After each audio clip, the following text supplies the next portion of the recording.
সত্যি জায়গাটা অসাধারণ। দেখো তিস্তা নদীর ভিউটা কি লাগছে, 100 মনে হচ্ছে। দেখো 100 রাইডিং গিয়ার পড়েছিল, তারপরেও এই জায়গাটায় হালকা লেগে গেছে।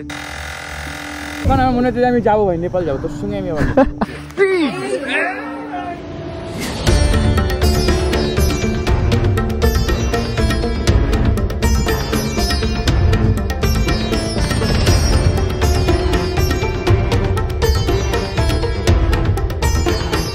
সাড়ে 7টা বাজে এখন ঘড়িতে। আর সকাল সকাল কিন্তু আমরা ঘুম থেকে উঠে পুরোপুরি রেডি হয়ে গেছি। এখন আমরা ঘুম থেকে উঠে যাচ্ছি হচ্ছে অহলদারা ভিউ পয়েন্টে। তার আগে তোমাদের সকলকে জানাই গুড মর্নিং ফ্রম চিটাগং। রাস্তাটা একবার দেখো তোমরা, জাস্ট সেরেনিটিটাকে উপভোগ করো। ঝিঝি পোকার ডাকটা পর্যন্ত শোনা যাচ্ছে ভাই এই রাস্তা দিয়ে। অহলদারের এদিকে রাস্তার কন্ডিশন যদি তোমরা বলো না, রাস্তা কিন্তু একটু খারাপ রয়েছে। রাস্তা মাঝে মাঝে ভাঙা পাচ্ছি, মাঝে মাঝে একটু ঠিকঠাক পাচ্ছি, আর রাস্তার চড়াইও কিন্তু ভালোই। আর ভাই অহলদারা এই জায়গাটা আমি এর আগে কোনোদিন যাইনি, তো আমার কাছেও জায়গাটা পুরোপুরি নতুন। এই ও পাটা নামাতে বারণ করলাম, ও তাও বারবার পাটা নামাচ্ছে। এই যে কর্নারিং করছিস, গাড্ডা গুটো পড়ছে, পাটা নামাস না, পায়ে কখন লাগবে ভেঙে যাবে পা। ফার্স্ট রাইড তো একটু ভয় লাগছে, ফার্স্ট গিয়ারে করবি। যখন স্টিভ ক্লাইম্বিং আসে ফার্স্ট গিয়ার কর। আর চশমায় দেখতে পাচ্ছিস তো সব। চল আমি আজই পেছনে, চল এগো ভাই। আমি একসময় কিন্তু ফার্স্ট পাহাড়ে যখন চালাতাম আমারও খুব ভয় লাগতো। তো ভাইয়ের ক্ষেত্রে এখন সেটাই হচ্ছে। ভাই হচ্ছে সেই খুদে মেম্বার আমাদের গ্রুপের, 21 বছর বয়স ভাইয়ের। তো ভাইকেও আমরা শিখিয়ে নিয়ে যাবো যে পাহাড়ে কীভাবে বাইক চালাতে হয়। তো আমাদের এই জিদ্দা আর আমাদের শুভদাকে লিডার বানানো হয়েছে। দাদারা আগে স্টিপ কর্নারিং এ উঠে যাবে, আমরা মিডিলে থাকছি, সায়ন ভাই টেলে থাকছে, তো যাতে কারোর কোনো প্রবলেম না হয়। তো গুরু ফাইনালি কিন্তু আমরা বেরিয়ে পড়েছি। আর একটা ছোট্ট বাজারে চলে এসেছে। এই জায়গাটার নাম হচ্ছে শিটং 1, মানে এটা হচ্ছে আপার শিটং। এখান থেকে সেরকম কিন্তু সুন্দর ভিউ, মানে একদম ক্লিয়ার ভিউ আমরা দেখতে পাচ্ছি না, সব একটু ফগি হয়ে রয়েছে। নিচে সব গাছগুলো যা রয়েছে সব কমলা লেবুর গাছ। এখন তো গাছে কমলা লেবু ধরে নেই, নাহলে তোমাদের দেখাতাম আমি। তো ফাইনালি কিন্তু আমরা ভিউ পয়েন্টে চলে এসেছি। এই যে ফুল বাগানের ভেতর দিয়ে এখন আমরা ভেতরে ঢুকছি। দেখো রাস্তাটা একবার দেখো তোমরা, কি সুন্দর। আচ্ছা এটা হচ্ছে বাইক পার্কিং। সবাই মিলে কিন্তু আমরা চলে এসেছি। তো কেমন লাগলো রাস্তাটা? হ্যাঁ ফুল জোশে। দাদা একটু হাতে ব্যথা ছিল, বাট দাদা তাও কিন্তু যা রাইড করছে না সেই। দাদা তো নিজেকে অ্যাস্ট্রোনট মনে হচ্ছে না নিজেকে, একদম। দাদার লুকটাও সেই, চশমাটা সেরা। গুগল ম্যাপ সেট করা ছিল, আর গুগল ম্যাপে দেখা ছিল এখন নাকি 17 কিলোমিটার লাগবে। ভিউ পয়েন্টের সামনে থেকে 17 কিলোমিটার। পাহাড়ে এসে কিন্তু ম্যাপের উপর ভরসা করবেন, একদম নিজের উপর ভরসা করবেন, নিজের উপরে। চিকেন মোমো 8 পিস 70 টাকা। আচ্ছা ফ্রেশ মোমো তৈরি হচ্ছে এখানে? কে তৈরি করছে? আরে এটা রাইডার ভাইয়ের দোকান। এই তুমি দোকান কবে দিলে দাদা? এই তো কে খাবে খেয়ে নাও। ও আচ্ছা তুমি স্পন্সর করছো? দোকানদার স্পন্সর করছে। ফার্স্ট দোকান তো। এটা কি করছো তুমি তখন থেকে খোঁচাখুচি?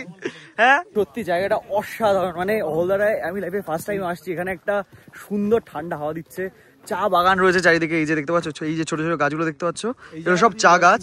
হ্যাঁ ওটা একটা ভিউ পয়েন্ট হয়েছে ওই সামনে। ওই জায়গাটা গিয়ে সবাই ছবি তোলে। ও ওই জায়গাটা নাকি রবীন্দ্রনাথের মতো দেখতে। এই জায়গাটা দাড়ির মতো দেখতে এই জায়গাটা। আরে এমনি কিন্তু আজকে একটু ফগ রয়েছে, না হলে কিন্তু এই সোজা এখানেই রয়েছে কাঞ্চনজঙ্ঘা। দাও তোমাদের জুম করে আমি দেখানোর চেষ্টা করছি, জানি না ক্যামেরা কতটা জাস্টিস করবে। দাঁড়াও,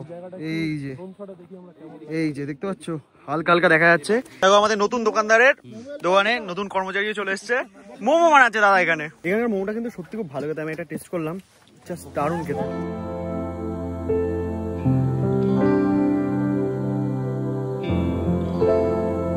টাইম এখন ঘড়িতে 9:55। আর এই অহলদারার পার্কিং লট থেকে এখন আমরা বেরোচ্ছি। আর এখানে দাঁড়িয়ে আমরা সবার সাথে অনেক সুন্দর মেমোরিজ ক্রিয়েট করলাম, সবাই খুব মজা করলাম, মোমো খেলাম। এবার আমরা শিটংয়ের হোমস্টেতে গিয়ে খাবার দাবার খাবো, ওখান থেকে বেরিয়ে পড়বো ঋষভের উদ্দেশ্যে। টাইম এখন ঘড়িতে 10:40। আর ফাইনালি কিন্তু আমরা ঘুরে চলে আসলাম আমাদের হোমস্টেতে। হোটেলে ঢুকে ফার্স্টেই আমি বাইকের লাগেজগুলো লোড করে দিলাম, মানে আমরা সবাই প্রায় বাইকে লাগেজ লোড করে নিয়েছি। আর তার সাথে চেনটাও লিউপ করে নিয়েছি, কারণ আজকে অনেকটা রাস্তা আমাদের যেতে হবে। সবাই ব্রেকফাস্টে বসে গেছে। ব্রেকফাস্টে কি আছে? এই যে লুচি, আলুর তরকারি, ডিম সেদ্ধ। ব্রেকফাস্ট হোক, তারপরে ডাইরেক্ট মোটো ব্লগিং সেটাবে দেখা হচ্ছে আমাদের সাথে। আমাদের শুভদা তো এখন বাই হয়ে যাচ্ছে, মানে মালদা চলে যাচ্ছে। দুদিন আমরা সেরা মেমোরিজ ক্রিয়েট করলাম। এখান থেকে পুরোপুরি 75 কিলোমিটার হচ্ছে আজকে আমাদের যে স্টে, মানে ঋষভের স্টে, সেটার ডিস্টেন্স। আজকে হয়তো পৌঁছাতে আমাদের একটু রাত হয়ে যাবে। ফাইনালি আবার আমরা চলে এসেছি যোগীঘাট। তোমাদের সামনে রয়েছে যোগীঘাটের পুরো ভিউ। যোগীঘাট থেকে এখন আমরা জার্নি শুরু করলাম। টাইম এখন ঘড়িতে 1:10 ভাই। সবার ছবি তোলার ডিমান্ড ছিল ছিল, তো সবাই ছবি তুলে নিয়েছে ভরপুর। এখান থেকে 73 কিলোমিটার এখন আমাদের যেতে হবে, যেটা গুগল ম্যাপ তো দেখাচ্ছে 4.5 ঘন্টা লাগবে, আর জানি না আমাদের কতক্ষণ লাগবে। এই রামবি বাজার যাওয়ার যে রাস্তাটা না, সেটা দেখো কি সুন্দর। রাস্তার দুই পাশে রয়েছে এরকম সুন্দর বাঁশবাগান, আর এখন আমাদের লেফট সাইডের দিকে দেখতে হবে। ভাই আমাদের লেফট সাইডে এই গাছগুলো দেখো, পুরো ইউনিক রকমের পাতা, জানি না এগুলো কী গাছ। তোমরা যদি জেনে থাকো কেউ প্লিজ কমেন্ট সেকশনে কমেন্ট করে জানিও। আমার তো পুরো ইউনিক লাগলো। এখানে লেফট সাইডে অনেকগুলো রয়েছে এরকম গাছ, এ দেখো ওপরেও রয়েছে। পাতাগুলো কি বড় বড় দেখো, কি গাছ কে জানে। এখানে এসে না দুটো রাস্তা দুদিকে ভাগ হয়ে যাচ্ছে, একটা রাস্তা ডান দিকে উপরে উঠে যাচ্ছে, একটা যাচ্ছে হচ্ছে লেফট সাইডে। তো আমরা যাবো এখন লেফট সাইডে। এই রাস্তা সোজা চলে যাচ্ছে হচ্ছে তিস্তা বাজার। ডান দিকে একবার দেখো তোমরা, কি বড় একটা ব্রিজ তৈরি হচ্ছে, পুরো বাচ্চাদের বাস, সবাই টাটা দিচ্ছে। আর এখান থেকে আমাদের লেফট সাইডের দিকে বেঁকে যেতে হবে এখন। তো দেখো ওই পিলারটা একবার দেখো কি বড়, বাবা রে, নেক্সট লেভেলের ব্রিজ তৈরি হচ্ছে ভাই এখানে। ওকে ভাই ফাইনালি এখন আমরা চলে এসেছি রামবি।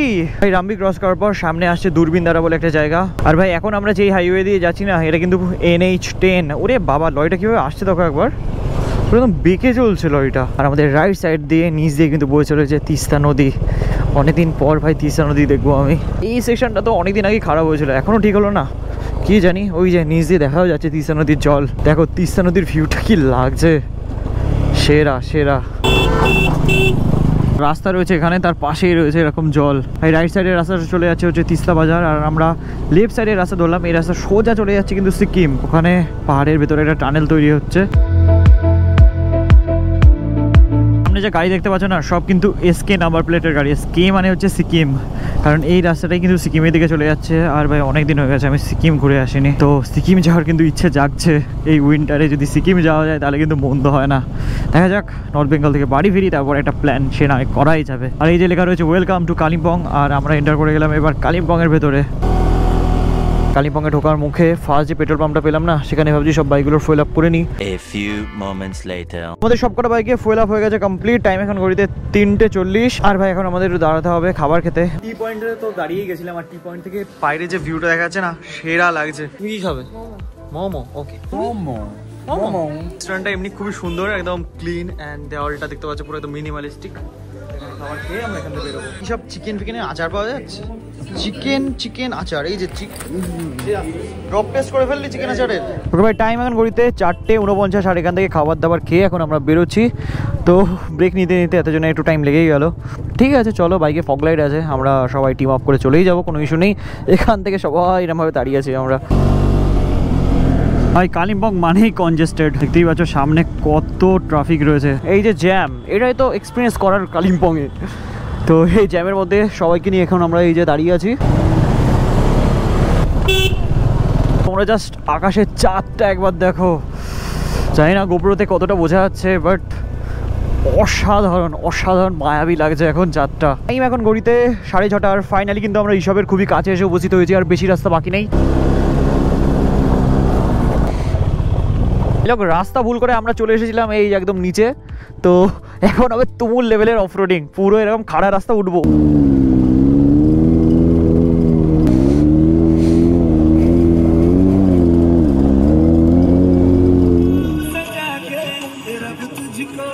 ফাইনালি আমরা এখন চলে এসেছি হলিহক্স কটেজে। এখানে কিন্তু বসে গেছে বনফায়ারের সাথে আমাদের চিকেন বারবিকিউ। এখানে সবাই বসে চিকেন বারবিকিউ এর মজাটা নিচ্ছে।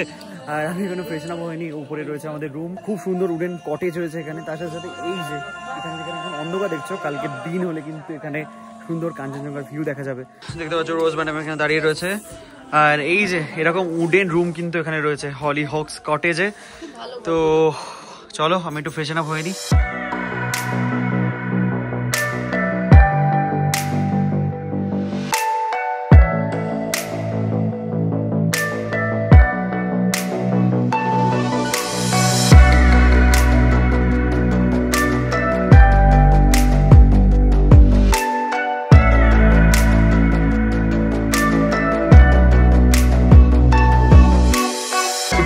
Good morning from Rishabh. এই যে রুম, আর রুম থেকে বেরিয়েই সামনে যেটা দেখতে পাচ্ছি আমরা, এই যে এটা হচ্ছে কাঞ্চনজঙ্ঘার পিক। দেখতে পাচ্ছ এখানে কত সুন্দর ফুল ফুটে আছে।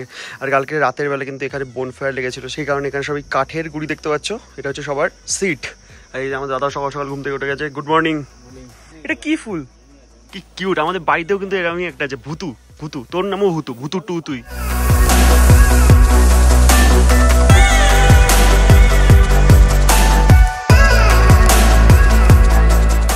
ঘুম থেকে উঠে আমি এই জায়গাটা একটু ঘুরে দেখছিলাম, আর এই সত্যি ফুলের বাগানটা দেখে মনটা পুরোপুরি ভরে গেছে আমার। 100 মনে হচ্ছে, দেখো 100।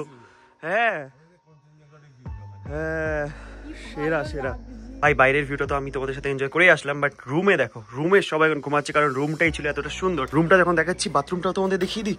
এই যে খুবই সুন্দর পরিষ্কার পরিচ্ছন্ন ছিল এখানকার বাথরুম। তো এক কথায় হলিঅক্স কটেজের রুমগুলো ছিল জাস্ট ওয়াও। এই সকালবেলায় কিন্তু তোমরা দেখতেই পেলে এখানকার ওয়েদার সবকিছু, বাট তার মধ্যে একটা প্রবলেম হয়ে গেছে। প্রবলেম আর কি, আমাদের ভাইয়ের সাথে একটু প্রবলেম হয়ে গেছে। হাতটা দেখেছো এরম হয়ে গেছে।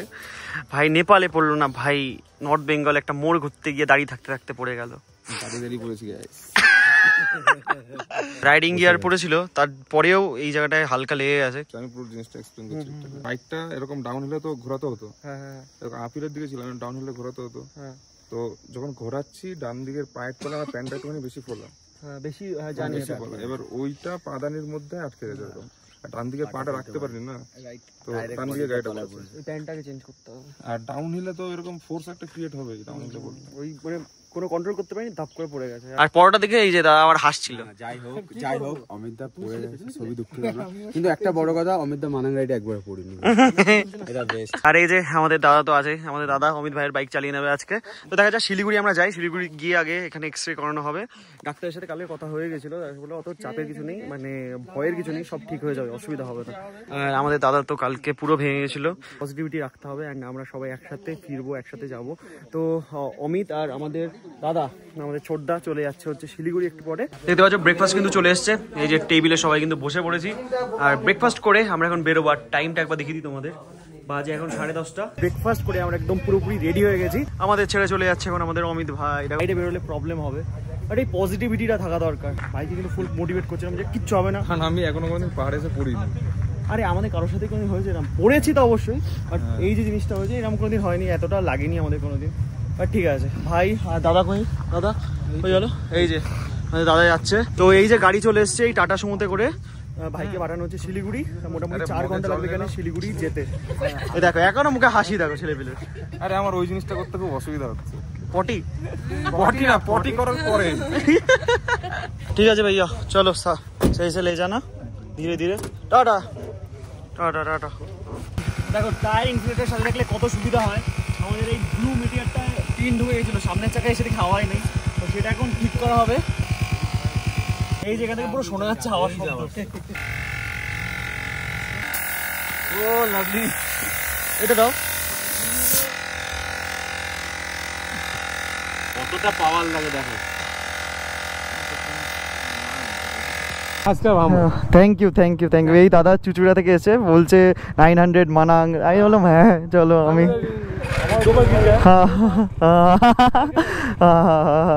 বাহ, সব দেখেছে দাদা, সব দেখেছে। বলছে দুবার গিরেছো, দুবার পড়েছো।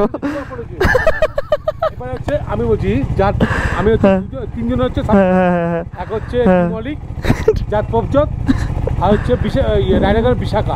বাবা চলো আসছি তাহলে, ঘুরে আসি। হ্যাঁ হ্যাঁ ভালো থেকো। 12টা বাজে এখন ঘড়িতে।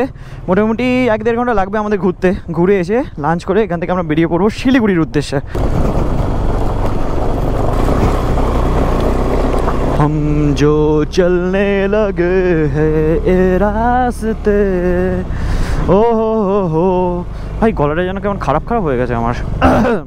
এর আগে আমি কত সুন্দর গান করতাম বলে তো। কালকে কিন্তু আমরা এই রাস্তা দিয়ে রাতের বেলায় রাইড করে উপরে উঠেছিলাম। কি সুন্দর দেখো জায়গাটা, এত সুন্দর পাইন ফরেস্ট। তার সাথে সাথে এরপরে আমরা যে রাস্তা দিয়ে রাইড করে লাভা যাবো না, ওটা তো ভাই নর্থ বেঙ্গলের আমার কাছে one of the best route. এখানে আসো, তুমি এখানে আসো তো, আসো কাম।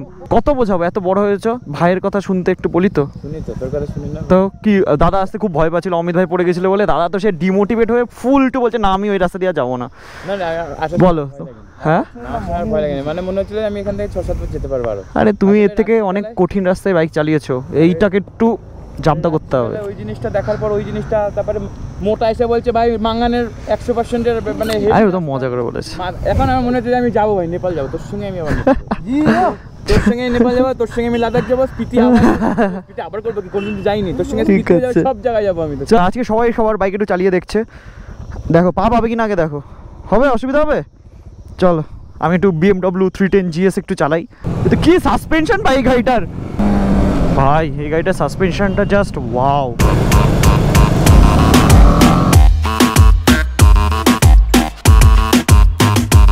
দেখছো লাভা যাওয়ার রাস্তাটা কতটা সুন্দর, আর এই রাস্তার মজা এখন ওঠাচ্ছি আমরা GS এর সাথে। অ্যাডভেঞ্চার বাইক কিনবে ভাবছো না, একবার এই বাইকের টেস্ট রাইডটা নিয়ে দেখো। কি ভাই গাড্ডাটা কোনো ফিলই হলো না। আর কর্নারিং এরও কিন্তু দারুণ মজা নেওয়া যাচ্ছে, কারণ ভাই স্টকেই এর পেছনে আসে 150 সেকশনের টায়ার। রাস্তার উপর দিয়ে একবার দেখো পুরো মেঘ ঘুরে বেড়াচ্ছে। কি করছো তুমি এটা? দেখো চলে এসেছে আমাদের রাইট সাইডে আই লাভ লাভা। হ্যালো, রিসব থেকে লাভা মনেস্ট্রি ডিস্টেন্স কিন্তু বেশি না, ওই 9.6 কিলোমিটার মতো ছিল, যেটা কিন্তু আধ ঘন্টায় আমরা চলে এসেছি। টাইম এখন ঘড়িতে 12:34। তো দেখা যাক এই মনেস্ট্রির ভেতরের এক্সপিরিয়েন্স কেমন হয়। তো বাইক কিন্তু রাস্তার সাইড এখানে পার্ক করতে হলো আমাদের। তো বাইক পার্ক করে এখন আমরা সবাই যাচ্ছি মনেস্ট্রিতে। এই যে আমাদের পেছনে আমি এই যে দেখতে পাচ্ছি, এটা হচ্ছে মনেস্ট্রি। প্রত্যেকবার এই রাস্তা দিয়ে আমি বেরিয়ে গেছি, এবার লাইফে ফার্স্ট টাইম আমি তোমাদের লাভা মনেস্ট্রি এক্সপ্লোর করে দেখাবো। মনেস্ট্রির ভেতরে এখন আমরা এন্টার করব, আর মনেস্ট্রির নামটা একবার তোমরা দেখো, কাগেইউ ত্যাকচিংলিং ইনস্টিটিউট, এরকম কিছু একটা নাম। এই মনেস্ট্রিটা তৈরি হয়েছিল 1950 সালে, ঠিক আছে, আমার জন্মের অনেক বছর আগে। দেখে দেখে দেখে দেখে ফিডিং বোতল খেতে চলো।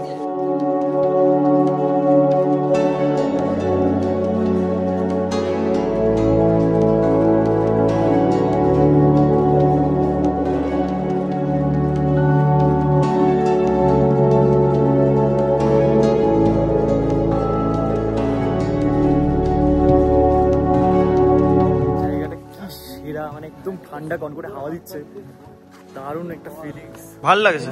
এখানে একটা দোকান ছিল, এখানে এটা কি বলে, ব্যান্ডেনা। বাহ, হ্যাঁ তোমার গলার যে অবস্থা এটা নিয়ে নাও, তোমার কানটাকে প্রোটেক্ট করবে। আর এটা যদি একটু কালারফুল হতো, এটা ভালো লাগছে, কালারফুল হলে বেটার হতো। এটার প্রাইস কত? কি কি কি এটার প্রাইস কত? উফ কি সুন্দর জায়গাটা, কেমন লাগছে বলো? হ্যাঁ খুব পিসফুল, খুব ভালো লাগছে। এই দেখো মনেস্ট্রির ওপরে এরকম, এটা কি হয় এমনি প্রেয়ার্স ফ্রেয়ার্স হয় নাকি? এই দেখো পড়াশোনা করছে ঘরে এরা। নেক্সট আর কোন রাইড আবার দেখা হবে। আমাদের দাদারা সবাই এখন চলে যাচ্ছে, আর তারা মেইনলি আজকে একটা অন্য জায়গায় ঘুরে তারপরে বাড়ি ফিরবে, মানে দুদিন আরো একটু অন্য জায়গায় ঘুরবে। সাবধানে যাও। হ্যাঁ, মোট 5টা বাইক আজকে চলে যাচ্ছে। এটা কি খাচ্ছিস তোরা? কেন? তিতোড়া। তিতোড়া তিতোড়া তেঁতুলের খেলাম আমি। কি হজম হয়? সব হয় তো, সব হয়। চলো তাই, হ্যাঁ, টাটা টাটা টাটা। তো দাদারা চলে যাচ্ছে এই যে। তো লাভা ঘুরে এখন আমরা যাচ্ছি আমাদের হোমস্টেতে। টাইম এখন ঘড়িতে 2টো ভাই।